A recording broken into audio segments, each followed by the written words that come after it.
Purchasing and using your service provider's memberships is easy with SimplyBook.me. All you need is a link to their booking page so you can go to the membership section, which is normally located in the navigation menu. Here you will see the membership details such as its duration, amount of included sessions, and price.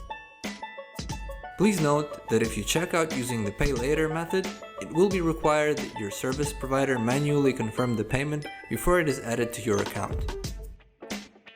You can take a look at your active memberships as well as their duration and amount of remaining sessions in the Purchased Plans tab. That's it. As long as you have available sessions within an active membership, you will be able to book the services or classes that require said membership.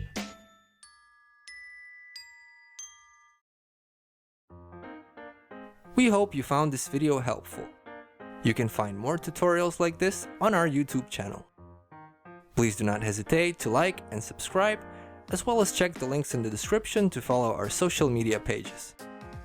Thank you for choosing SimplyBook.me.